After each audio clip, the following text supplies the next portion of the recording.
Thank you very much, Anna. I appreciate the introduction, and I appreciate this opportunity to speak with an audience who is as interested in the geosciences as I am. My name is Gene Peters. I'm the Chief of Research at the FBI laboratory, as Ann said. I work in forensic science generally, but the majority of my academic training is as a geologist. I have undergraduate and graduate degrees, and I worked in the geosciences for about 20 years before moving to the FBI. And Ann asked me to talk about what life as a career scientist at the FBI is like and how we use our scientific education and training to accomplish our mission. So this is focused on career pathways and what we do as geoscientists, as FBI employees in a crime laboratory. Now, there's several different ways in which one can find a career in the FBI that uses science to some extent. We are an investigative organization, so the majority of our employees are special agents. Those are sworn officers who carry the badge and the gun and investigate crimes and arrest the bad guys and everything you see on television. We also have a large number of people whose job title is called intelligence analyst, and their job is to take information and use it to understand information about crime and criminals and help inform the investigative process. Now, for both of those, a scientific education is a great background, but they're not necessarily, and in fact, very rarely are they involved in actually doing science in the same way that we as scientists would consider it. We do have about 800 or so scientists working at the FBI laboratory in Quantico, Virginia. They focus mostly in the mainstream traditional sciences like chemistry and biology and physical sciences. But given this is Minerals Day, I'm going to talk specifically about the geologists that we have and the work that we do that involves the geosciences. But first, I think in order to provide some meaningful discussion of what it's like to be a geologist in the FBI, we've got to understand how we use science in the FBI generally. So the FBI has had a scientific laboratory of some sort or other since the 1930s. Prior to that, the FBI relied on scientists largely from academic institutions, mostly from within the Washington, D.C. area, but there were some challenges to that. Of course, in our business, we use forensic science, which is science applied to matters of law. So there are many different types of constraints and factors that we need to consider, whether it's the confidential nature of cases, maintaining chains of custody so that the evidence can be introduced into court. So we found that back in the 1930s and before, it wasn't really as feasible to use outsiders as was to have our own crime laboratory. So starting in the early 1930s, and you can see some of the photographs on the right-hand side of the screen here, what it looked like back in those early days. And we still offer the same basic types of services to the investigative process that we do now, even as early as the mid-1930s, looking at fingerprints, handwriting samples, typewriters before computers, obviously, understanding ballistics, how firearms work, and how to match a bullet recovered from the scene of a crime or a victim to a specific firearm. Maintaining reference collections. That's actually one thing that we do much less of today than we have in the past. And I'm just going to generally assume that the majority of the audience out there today has seen one or more television shows that rely on forensic science, where if you're my age, you might have started out with Quincy, which was a medical examiner show in the 1970s, up through today's crime scene investigation, CSI Miami, NCIS, Bones. One of the things that everybody recognizes from those television shows is reference collections. And we as geoscientists, that's part of our education and training right from the beginnings of our education experience. We like to collect things. Most of us had rock collections as kids. The ability to use reference collections in forensic science is really important. And that's what you mostly see on television, is the matching of a sample from the scene of a crime to some sort of reference collection. And some examples that you see here: watermarks on papers, tire treads, designs, typewriters, and bullets. It's increasingly difficult to maintain reference collections in a global economy because the supply chain changes so frequently. So we really focus in on biological data and reference collections anymore. So what does the FBI laboratory look like today? This is our building. It's about a 500,000 square foot crime laboratory. It's the largest in the world. We have satellite operations at a military facility in Huntsville, Alabama, at the Redstone Arsenal as well. And at this building, our scientists analyze evidence related to crime. So let's talk about the life cycle of evidence. So what does it mean? So the FBI has 56 field offices around the United States, several hundred smaller offices around the country, and even FBI agents in virtually every US embassy abroad. One of their job responsibilities is to collect evidence, right? So if you've seen the television shows picking up a cartridge casing with a ballpoint pen and shuffling it into a paper bag, dusting a latent fingerprint and then putting the tape over it and pulling it off and bringing it back. That's the evidence collection process, and that is predominantly done by special agents. Our scientists who work at the lab relatively infrequently go out to the field because our sphere of responsibility is the entire United States and abroad. So it's impractical for us to deploy the relatively few scientists we have, and we rely on the FBI agents to collect that evidence. So what you see on the screen here is evidence that was collected from 2 rural campsites used by Eric Rudolph. Eric Rudolph was accused of setting off a bomb in Atlanta, Georgia during the 1996 Olympics. Killed several people, injured more. There's been a movie made about it. And he evaded pursuit and capture by law enforcement for more than 2 years, largely by living kind of rough. He was a camper, outdoorsman, survivalist type, and he lived along the Appalachian Trail, generally speaking, the Appalachian region. And he camped really rough. And again, this is an individual who is trying to avoid capture. So what you see here is evidence from 2 of his campsites. I use this slide to illustrate the volume of material that we can collect. Now, again, keep in mind, this is a person who's trying not to be caught. He should be not leaving a lot of material behind that might give indications of his identity, his intentions, where he's been, where he might go next. So this is an example of evidence that comes into the FBI laboratory. What you see here is the first step in our process. And we actually get most of our evidence by Federal Express or UPS. It's delivered to us in boxes and bags. Everything you see with yellow or red tape on it, that's evidence sealing tape. So make sure the container is secured, nobody's altered or touched any of the material. The first thing we do with this is inventory it, make sure we understand everything that we have, make sure we got everything that was collected from the field and sent to us. We develop an examination plan. We want to sequence the types of examinations that we do, the analyses that we do in a logical order so that we do non-destructive tests first and destructive tests last, depending on what questions we're trying to answer. So from there, it'll go to any number of laboratories within that building I showed you earlier. This is the main instrument laboratory of our chemistry unit. You can tell, of course, this is a candid photo because everyone's looking very diligent and wearing their lab coats. I'm sure that's exactly the case in your laboratories. But this is the main facility with which we do chemical analysis. So you'll see 40 to 50 liquid chromatograph mass spectrometer systems in here, GCMS gas chromatography systems, where we are taking different substances apart and trying to identify what they are. We have similar laboratories in the geosciences and fingerprints, biology, DNA, firearms, and so forth. So let's talk a little bit about what types of scientific analyses we do at the FBI laboratory. And again, we're trying to aid the investigative and prosecutorial processes here. So a crime has been committed, some evidence has been collected.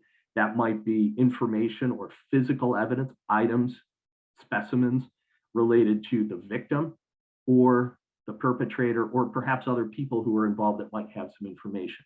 Much of what we do focuses on the biological side of human identification. How can we identify from the physical evidence that is present and collected how can we identify who they are? So it's an identity discovery process. And of course, there's, especially these days, an immense amount of digital data as well that we don't in the FBI laboratory work with. That's a different part of the FBI that works with digital evidence.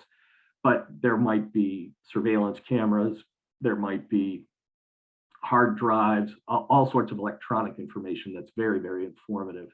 But we focus in on the traditional sciences. So our biological human identification discovery focuses on fingerprints, which we've been doing for more than 120 years, and using DNA in order to identify humans, identification to figure out who is present at the scene.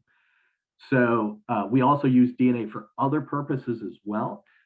It can inform us as to an individual's ancestry, the racial origin, and sometimes a little bit of information about their physical appearance, their phenotypic expression, what's their hair color, eye color, and so forth. We do a lot of information with pattern matching, as you see in the lower left there. That is looking at geometric patterns in physical evidence and their corresponding sources.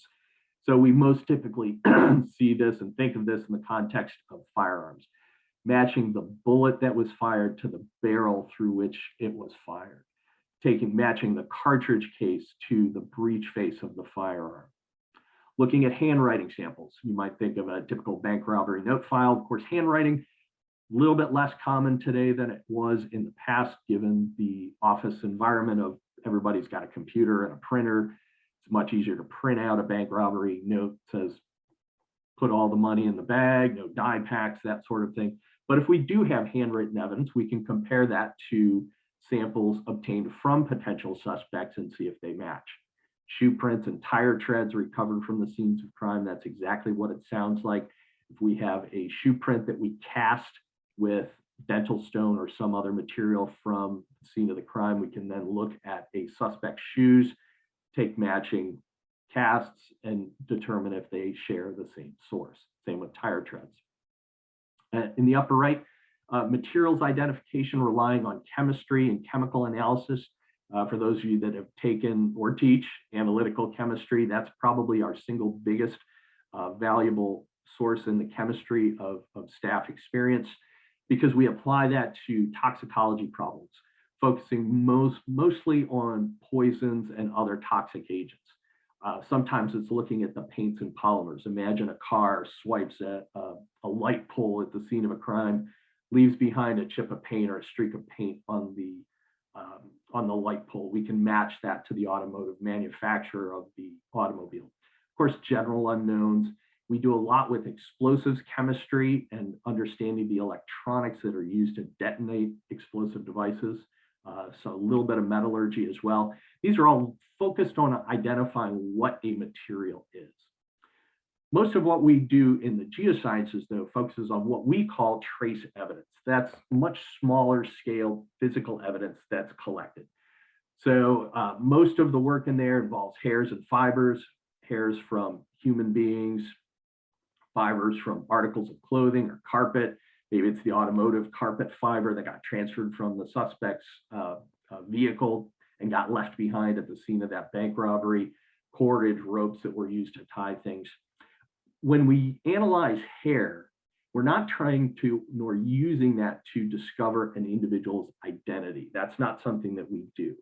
The first test is it human hair versus animal hair?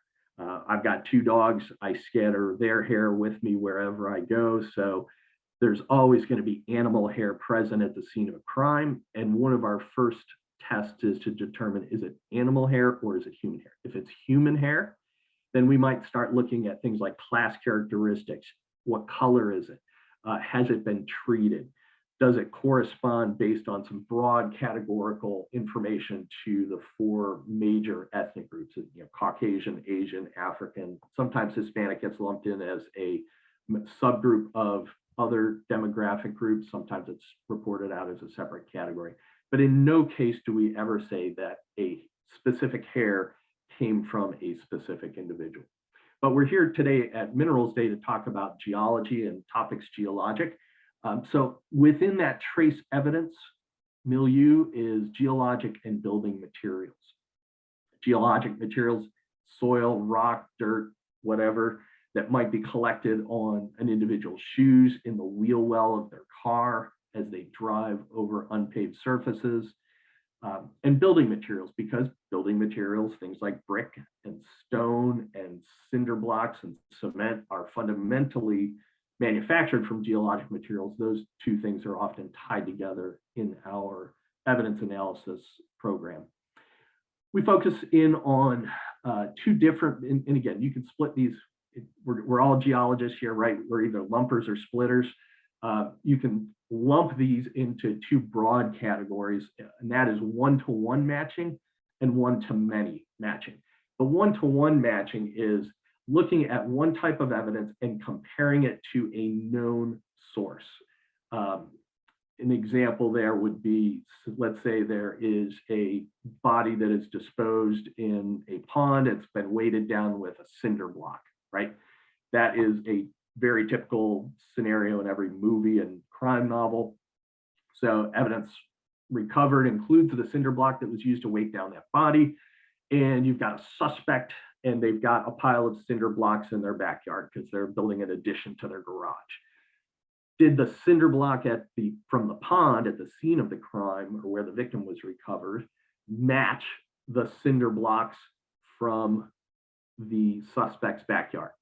So that's an example of one-to-one. You've got a known reference sample, the cinder block from the backyard. You've got a question sample. We use the terms question and known, or Q and K, pretty regularly to represent an unknown piece of evidence compared to a known exemplar or reference material. Do they share common characteristics and attributes? Is it more likely that they came from the same source, or is there enough information to exclude that pile of cinder blocks in the backyard as the source of the cinder block that was used in the crime itself? Now, that says nothing about the identity of the individual who might have used that cinder block or who the victim was. We focus only on the materials itself. Now, the other example is one-to-many matching, a provenance or source attribution problem. A great example of this is you've got a suspect who has been accused of murder and burying a body, and they've got a shovel with dirt on it in the trunk of their car, and they've got maybe some dirt plastered up on the underside of their wheel wells. You might have some information that suggests where those individuals came from, or you might have to start from scratch and say, where in the world did this type of geologic assemblage of dirt and minerals come from? That's that one-to-many source attribution or provenance problem. So we've got some examples of this. And of course, we all probably, especially as geoscientists, recognize that trace evidence is going to integrate a very large number of sources of information, whether it's geologic in nature, biologic in nature, anthropogenic, the human geography. And you can see some examples in the bottom of the slide here. The geological materials, very intuitive, biological. Most of us as geologists have a pretty good background and training in biology as well. In fact, that's one of the things that drew me into the geosciences, is because it integrates so many different types of science into one type of analysis to help us solve a problem. So we'd be looking at botanical evidence, whether it's pollen grains or seeds. We might be looking at the DNA of insects that is present, or plant material. The anthropogenic signature, we might see traces of industrial chemicals. What you see in the top right slide, chips of paint, the spherical material with the EDX plot below it is a welding sphere. These are some of the most common anthropogenic signatures we see as trace evidence in especially built up areas, in very undeveloped rural areas, not necessarily so much. But we can microscopically examine all of these things, and they can inform that one-to-one comparison or that one-to-many comparison. I find the one-to-many comparison probably the more interesting example. And so again, I work in research, so we develop new tools and methods for our caseworking colleagues to analyze. So this is a system that we built to help identify potential source areas for trace evidence. So consider a situation in which you've got, starting in the upper left, a hiking boot that's covered in dirt. We can obviously scrape the dirt off and analyze it, make qualitative and quantitative observations about the minerals present, some of the chemistry, what the bulk properties of our color, pH, so forth. We can look for those things like pollen and plant materials. The system that we developed, it's a GIS-based mathematical system, essentially, that takes open source information like prevalence of minerals and integrates it so that we can identify for investigators where the most probable source area are. So in this case, for this example, we just highlighted two specific types of observations. One is kaolinite and the other is a plant pollen. So in our observation, we observed that 30% of the clay size fraction is kaolinite. So we can say, all right, where in the United States might we find kaolinite? It's nice in this audience, I don't have to explain what kaolinite is, but we might go to an open source report like the US Geological Survey, where many generations of scientists have mapped just about everything. So in this case, we turn to an open file report from the survey, find out where that kaolinite is, say, all right, that's one thing. We can do some mathematical transformations to help manage the information better and end up with a probability map of where we're most likely to find kaolinite. That's pretty straightforward. The next observation, Acer rubrum, is red maple. We discovered 10% of the pollen, which would be a very large amount. 10% of the pollen present in the sample is red maple. We then go to maps from many different sources to find where do we find red maple. It's predominantly located in the United States. We do some more mathematical transformations. And these are just two examples where we had many, many, many other factors and attributes that all integrate down to a potential source heat map like you see in the bottom center, where it's largely focused in on the Ohio, Eastern Ohio, Western Pennsylvania, Northern West Virginia area. So this is actually drawn from a real case. This case has been adjudicated, so we can talk about it. This is a case where it was a custodial dispute. A man named Manuel Gehring kidnapped his children July 4th weekend in 2003 in New Hampshire, where you see A in the top right. He was arrested on the West Coast without his children around location L about 6 days later. So he had driven across the country. There was a significant amount of metadata, toll receipts, and so forth that indicated his general route across the country, which you see there on a Pennsylvania Turnpike. I've driven many of these roads myself, all through the upper Midwest. When he was arrested, he did not have the children, but he did have some digging implements in the trunk of his car. Some receipts present indicated where he purchased the digging tools in Western Pennsylvania. They did have dirt on them. He denied killing the children, burying the bodies. He claimed to have no knowledge. So investigators were left with this source attribution problem, saying, where would the children have been buried? And they had enough metadata to constrain it to a relatively narrow strip, but it was a 3,000-mile wide stretch of highways. They knew from travel times that he couldn't have gone too far north or south of that, but that was our source problem. So where along this 3,000-mile trace might we find that type of soil assemblage?